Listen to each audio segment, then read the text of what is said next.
بسم اللہ الرحمن الرحیم۔ محترم ناظرین، السلام علیکم ورحمۃ اللہ وبرکاتہ۔ اس میں ہم حجۃ الوداع کے سلسلے میں گفتگو کریں گے۔ یہ آپ صلی اللہ علیہ وسلم کا آخری حج تھا، جس میں تقریباً 1,24,000 صحابہ کرام رضی اللہ عنہم موجود تھے۔ ہم ان تمام تفصیلات کو بیان کریں گے۔ دعوت و تبلیغ کا کام پورا ہو گیا اور اللہ کی الوہیت کی اس بات، اس کے ماسوا کی الوہیت کی نفی اور محمد رسول اللہ کی رسالت کی بنیاد پر ایک نئے معاشرے کی تعمیر و تشکیل عمل میں آ گئی۔ اب گویا غیبی ہاتف آپ کے قلب و شعور کو یہ احساس دلا رہا تھا کہ دنیا میں آپ کے قیام کا زمانہ اختتام کے قریب ہے۔ چنانچہ آپ نے حضرت معاذ بن جبل رضی اللہ عنہ کو سن 10 ہجری میں یمن کا گورنر بنا کر روانہ فرمایا تو رخصت کرتے ہوئے من جملہ اور باتوں کو فرمایا: اے معاذ، غالباً تم مجھ سے میرے اس سال کے بعد نہ مل سکو گے، بلکہ غالباً میری اس مسجد اور میری قبر کے پاس سے گزرو گے۔ اور حضرت معاذ رضی اللہ عنہ یہ سن کر رسول اللہ کی جدائی کے غم سے رونے لگے۔ در حقیقت اللہ چاہتا تھا کہ اپنے پیغمبر کو اس دعوت کے ثمرہ دکھلا دے جس کی راہ میں آپ نے 20 برس سے زیادہ عرصہ تک طرح طرح کی مشکلات اور مشقتیں برداشت کی تھیں، اور اس کی صورت یہ ہو کہ آپ صلی اللہ علیہ وسلم حج کے موقع پر اطراف مکہ میں قبائل عرب کے افراد و نمائندگان کے ساتھ جمع ہوں، پھر وہ آپ سے دین کے احکام و شرائع حاصل کریں اور آپ ان سے یہ شہادت لیں کہ آپ نے امانت ادا کر دی، پیغام رب کی تبلیغ فرما دی اور امت کی خیرخواہی کا حق ادا فرما دیا۔ اس مشیت ایزدی کے مطابق نبی صلی اللہ علیہ وسلم نے جب اس تاریخی حج مبرور کے لیے اپنے ارادے کا اعلان فرمایا تو مسلمانان عرب جوق در جوق پہنچنا شروع ہو گئے۔ ہر ایک کی آرزو تھی کہ وہ رسول اللہ صلی اللہ علیہ وسلم کے نقش پا کو اپنے لیے نشان راہ بنائے اور آپ کی اقتدا کرے۔ پھر سنیچر کے دن، جبکہ ذی القعدہ میں 4 دن باقی تھے، رسول اللہ صلی اللہ علیہ وسلم نے کوچ کی تیاری فرمائی، بالوں میں کنگھی کی، تیل لگایا، تہبند پہنا، چادر اوڑھی، قربانی کے جانوروں کو قلادہ پہنایا اور ظہر کے بعد کوچ فرما دیا اور عصر سے پہلے ذوالحلیفہ پہنچ گئے۔ وہاں عصر کی نماز 2 رکعت پڑھی اور رات بھر خیمہ زن رہے۔ صبح ہوئی تو صحابہ کرام سے فرمایا: رات میرے پروردگار کی طرف سے ایک آنے والے نے آ کر کہا، اس مبارک وادی میں نماز پڑھو اور کہو حج میں عمرہ ہے۔ پھر ظہر کی نماز سے پہلے آپ صلی اللہ علیہ وسلم نے احرام کے لیے غسل فرمایا۔ اس کے بعد حضرت عائشہ رضی اللہ عنہا نے آپ کے جسم اطہر اور سر مبارک میں اپنے ہاتھ سے زریرہ اور مشک آمیز خوشبو لگائی۔ خوشبو کی چمک آپ کی مانگ اور داڑھی میں دکھائی پڑتی تھی، مگر آپ نے یہ خوشبو دھوئی نہیں بلکہ برقرار رکھی۔ پھر اپنا تہبند پہنا، چادر اوڑھی، 2 رکعت ظہر کی نماز پڑھی۔ اس کے بعد مصلی ہی پر حج اور عمرہ دونوں کا ایک ساتھ احرام باندھتے ہوئے صدائے لبیک بلند کی، پھر باہر تشریف لائے، قصبہ اونٹنی پر سوار ہوئے اور دوبارہ صدائے لبیک بلند کی۔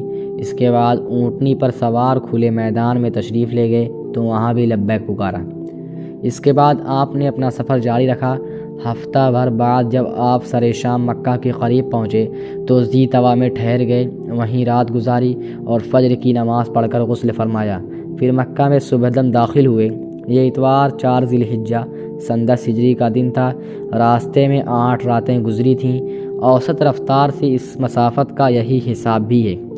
مسجد حرام پہنچ کر آپ نے پہلے خانہ کعبہ کا طواف کیا، پھر صفا و مروہ کے درمیان سعی کی، مگر احرام نہیں کھولا کیونکہ آپ نے حج و عمرہ کا احرام ایک ساتھ باندھا تھا اور اپنے ساتھ ہدی یعنی قربانی کے جانور لائے تھے۔ طواف و سعی سے فارغ ہو کر آپ نے بالائی مکہ میں حجون کے پاس قیام فرمایا، لیکن دوبارہ طواف حج کے سوا کوئی اور طواف نہیں کیا۔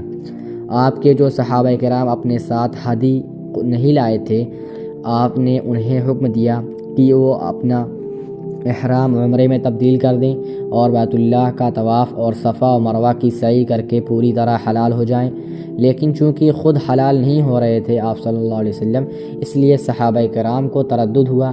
آپ صلی اللہ علیہ وسلم نے فرمایا: اگر میں اپنے معاملے کی وہ بات پہلے جان گیا ہوتا جو بعد میں معلوم ہوئی تو میں نہ ہدی لاتا، اور اگر میرے ساتھ ہدی نہ ہوتی تو میں بھی حلال ہو جاتا۔ آپ کا یہ ارشاد سن کر صحابہ کرام نے سر اطاعت خم کر دیا۔ جن کے پاس ہدی نہ تھی وہ حلال ہو گئے۔ 8 ذی الحجہ ترویہ کے دن آپ صلی اللہ علیہ وسلم مینا تشریف لے گئے اور وہاں 9 ذی الحجہ کی صبح تک قیام فرمایا۔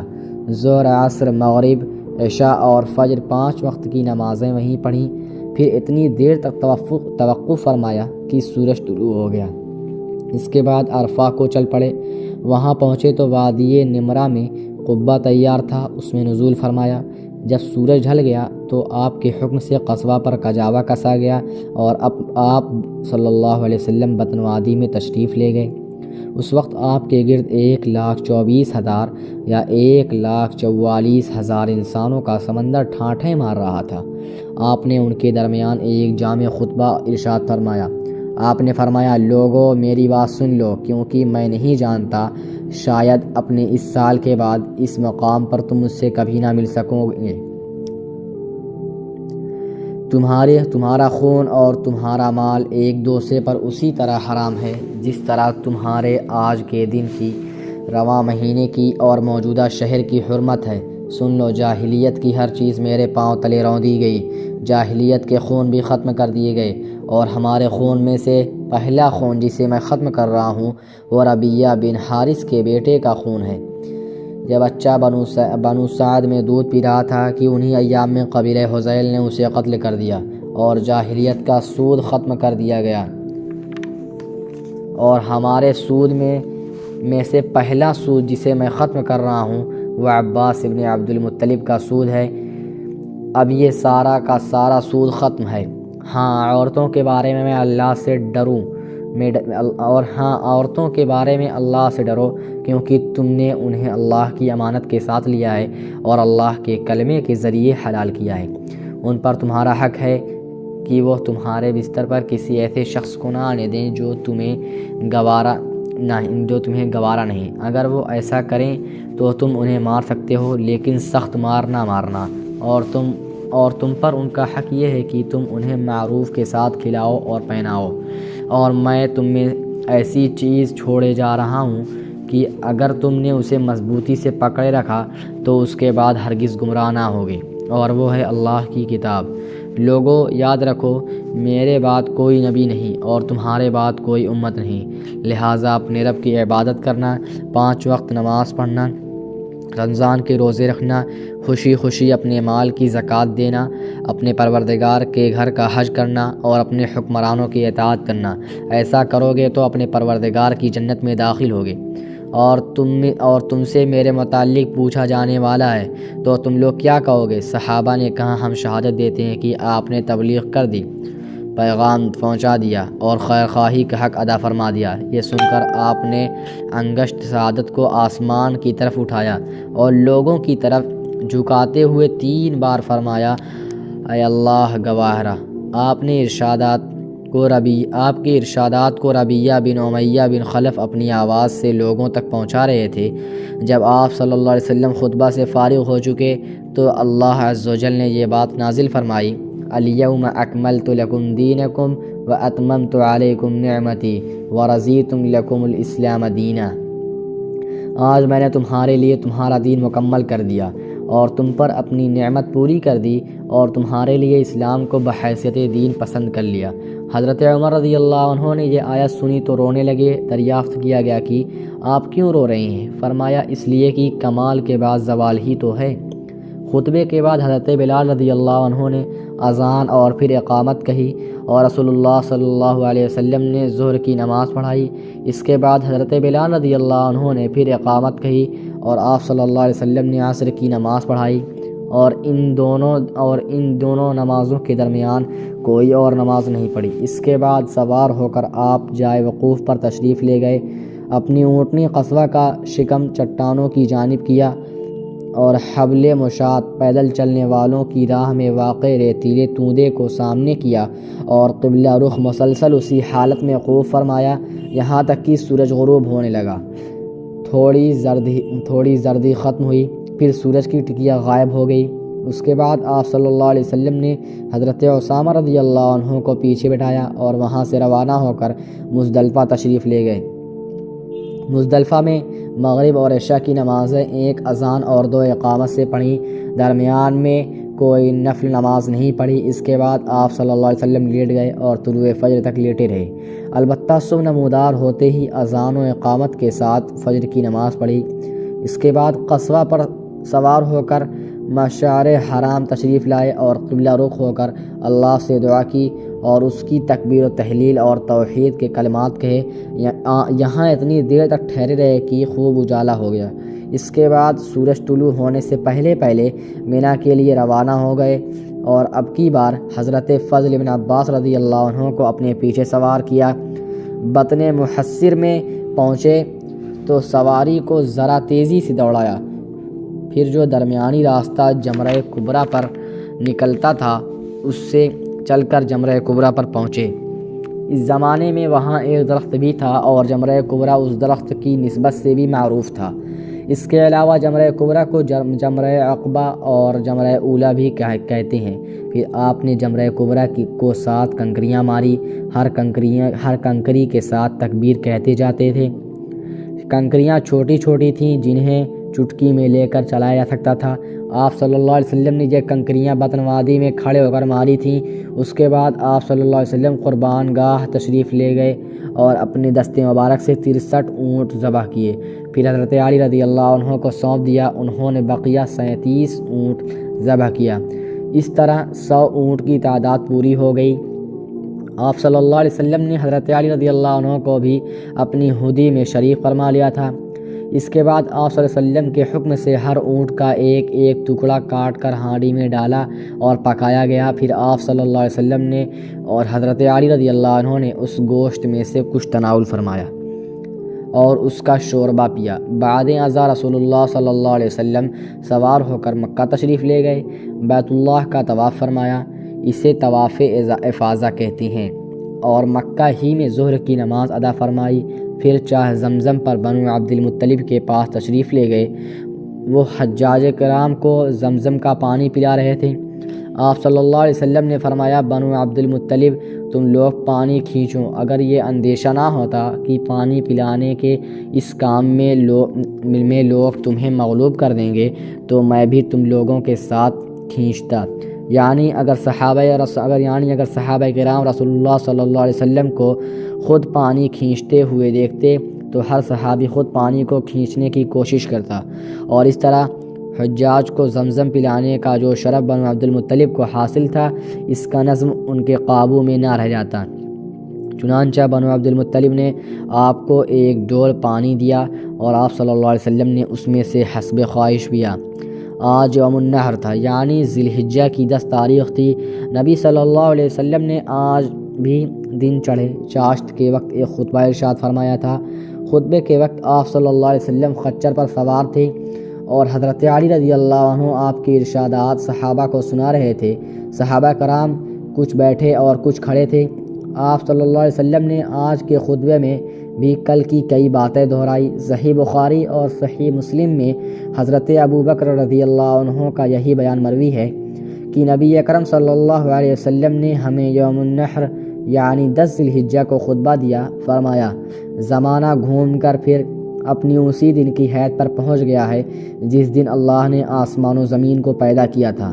سال 12 مہینے کا ہے، جن میں سے 4 مہینے حرام کے ہیں، 3 پے در پے یعنی ذی قعدہ، ذی الحجہ اور محرم، اور 1 رجب مضر جو جمادی الاخرہ اور شعبان کے درمیان ہے۔ آپ صلی اللہ علیہ وسلم نے یہ بھی فرمایا کہ یہ کون سا مہینہ ہے؟ ہم نے کہا اللہ اور اس کے رسول صلی اللہ علیہ وسلم بہتر جانتے ہیں۔ اس پر آپ خاموش رہے، یہاں تک کہ ہم نے سمجھا آپ اس کا کوئی اور نام رکھیں گے، لیکن پھر آپ صلی اللہ علیہ وسلم نے فرمایا، کیا یہ ذی الحجہ نہیں ہے؟ ہم نے کہا کیوں نہیں؟ آپ نے فرمایا، یہ کون سا شہر ہے؟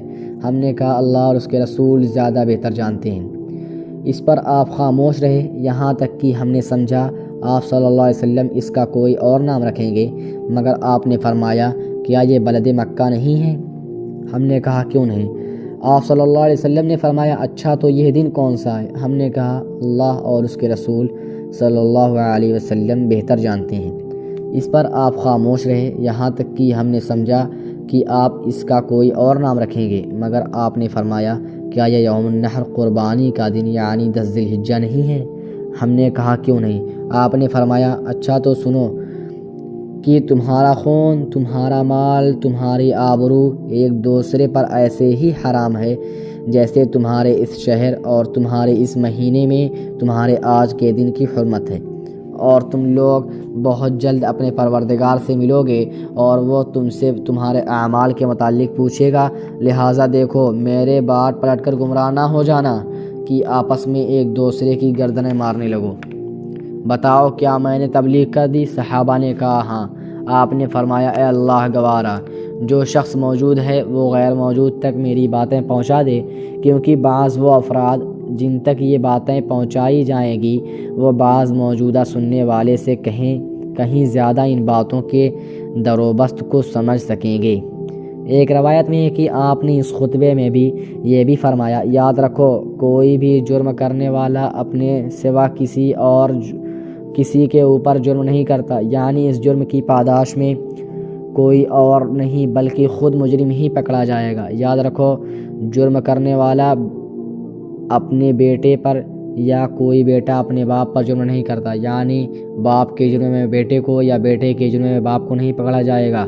یاد رکھو شیطان مایوس ہو چکا ہے کہ اب تمہارے اس شہر میں کبھی بھی اس کی پوجا نہیں کی جائے گی، لیکن اپنے جن اعمال کو تم لوگ حقیر سمجھتے ہو کہ ان میں اس کی اطاعت کی جائے گی اور وہ اس سے راضی ہوگا۔ اس کے بعد آپ ایام تشریق یعنی 11، 12، 13 ذی الحجہ کو مینا میں مقیم رہے۔ اس دوران آپ صلی اللہ علیہ وسلم نے حج کے مناسک بھی ادا فرما رہے تھے اور لوگوں کو شریعت کے احکام بھی سکھا رہے تھے، اللہ کا ذکر بھی فرما رہے تھے، ملت ابراہیمی کے سنن ہدی بھی قائم کر رہے تھے اور شرک کے آثار و نشانات کا صفایا بھی فرما رہے تھے۔ آپ صلی اللہ علیہ وسلم نے ایام تشریق میں بھی ایک دن خطبہ دیا، چنانچہ سنن ابی داؤد میں بسند حسن مروی ہے کہ حضرت سرا بنت بنہان رضی اللہ عنہ نے فرمایا کہ رسول اللہ صلی اللہ علیہ وسلم نے ہمیں رؤوس کے دن خطبہ دیا اور فرمایا کہ یہ ایام تشریق کا درمیانی دن نہیں ہے۔ آپ صلی اللہ علیہ وسلم کا آج کا خطبہ بھی کل یوم النحر کے خطبے جیسا تھا اور یہ خطبہ سورہ نصر کے نزول کے بعد دیا گیا تھا۔ ایام تشریق کے خاتمے پر دوسرے یوم النفر یعنی 13 ذی الحجہ کو نبی صلی اللہ علیہ وسلم نے مینا سے کوچ فرمایا اور وادی ابتح کے خیف بنی کنانہ میں فروکش ہوئے۔ دن کا باقی مادہ حصہ اور رات وہیں گزاری اور ظہر، عصر، مغرب اور عشاء کی نمازیں وہیں پڑھیں۔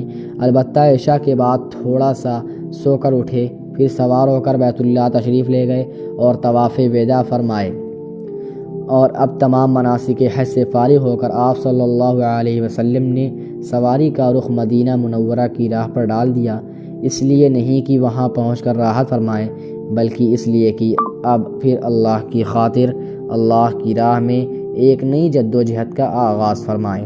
والسلام، جزاک اللہ خیرا۔